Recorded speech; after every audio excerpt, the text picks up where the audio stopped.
Kita ketika sedang berada di alam medsos itu, kita keluar dari alam nyata. Bapak Ibu mau tak mau, suka tak suka, coba rasakan dengan perasaan ketika masuk ke dalam alam Instagram, komen di YouTube, di Facebook, itu seolah-olah kita sedang berada di dalam alam yang tersendiri. Tapi ketika handphone kita matikan, kita kembali ke alam sadar kita. Jadi banyak kita yang terpicu, terpukau, tersihir dengan medsos, lalu kemudian keluarlah sumpah serapah antah berantahnya, dan jejak digital amat sangat kejam. Memang saya selamat itu karena pertolongan Allah, karena doa-doa orang-orang soleh, doa-doa termasuk Bapak Ibu, pemimpin-pemimpin yang adil. Tapi juga tidak terlepas dari ikhtiar kita sebagai ahlu sunnah wal jamaah. Di antaranya saya tidak pernah menyebut nama, tidak pernah menyebut partai, hanya menyebut sifat, hanya menyebut tabiat. Itu maka sulit orang untuk tapi saya tak mau takbur, bisa jadi nanti keceplosan terlepas pula kan. Tapi salah satu usaha. Jadi insya Allah da'i-da'i muda kita ada di IKMI itu Pak. IKMI Pekanbaru 600 ustadznya.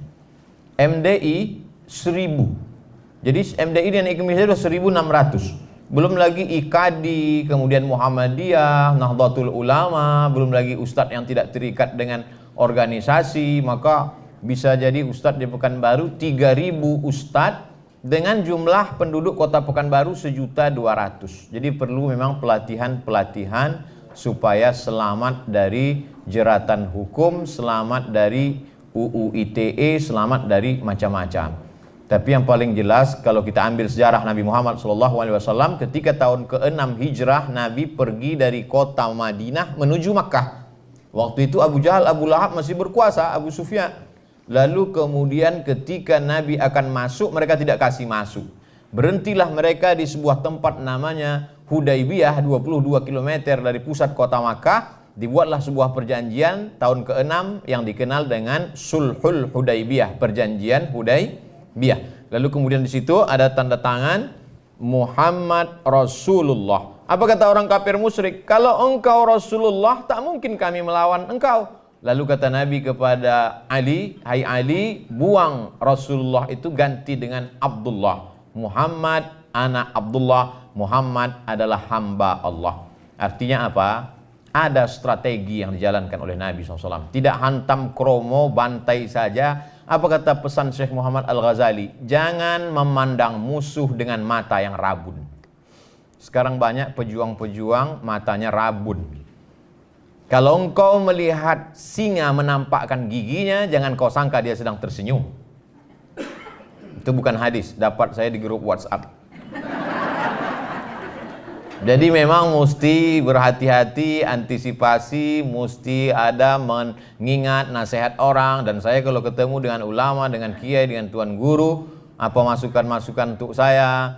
Ada kawan-kawan ceramah di advokat, pengacara, apa ya, mereka sampaikan semua. Tapi balik lagi kepada kalau kita sudah berusaha optimal, terjadi juga qadar Allah. Tapi kalau kita tidak ada usaha, maka sesungguhnya itu adalah hukum sebab dan akibat.